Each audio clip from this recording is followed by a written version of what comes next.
Hello and welcome to this week's Frasermedia FM Muse.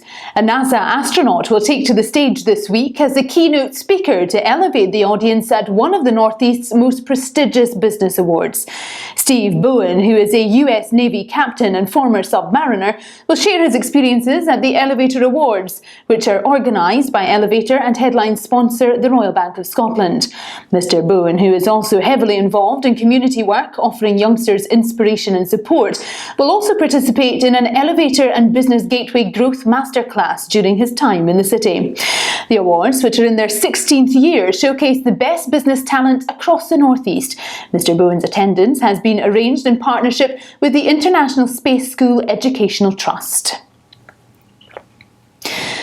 A Northeast charity has raised more than £13,000 to support visually and hearing impaired people with the help of AFC footballing legends. Northeast Sensory Services held a fundraising event at Norwood Hall Hotel last Friday, which was attended by more than 150 people, commemorating 25 years since Aberdeen Football Club won the Scottish Cup. Members of the 1990 squad, including Theo Stelders, Neil Simpson, Paul Mason, Willem van der Ark, Brian Irvin, Graham Watson and Michael Watt, along with assistant coach Drew Jarvie, attended the event. The money raised will go towards providing services for sensory impaired people in the Northeast, including technology support, a young people's service and an elderly people's group. An abundance of top Scottish musical talent, including NME magazine's Artist to Watch in 2015, will rock Inverness this summer as a craft beer festival returns to the city for a second year.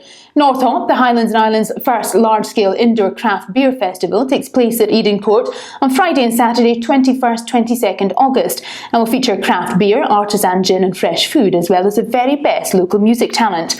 Highland group Neon Waltz, which drew praise from the music magazine NME, will headline the Friday session, while Inverness group Lionel will be the final act of the festival, closing the Saturday evening session.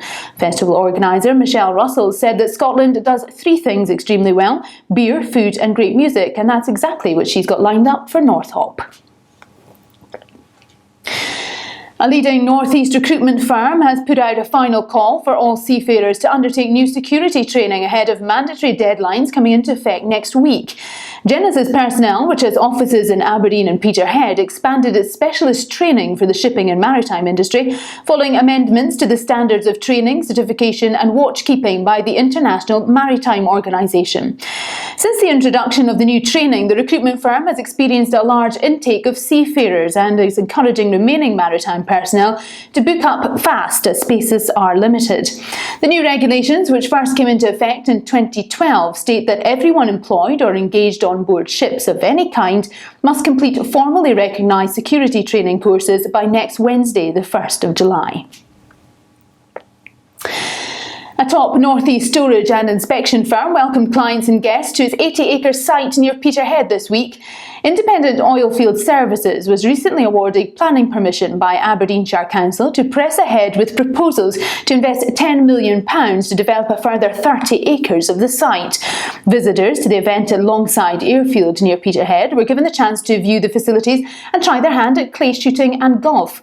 Business Development Manager at iOS, Glyn Geddy, said the new site's close proximity to Peterhead Harbour will reduce the level of transport required and result in cost reductions for clients during this difficult period. And that's all we have time for on this week's FM News, but do join us next week for all the very latest Fraser Media news. Have a great week. Bye-bye.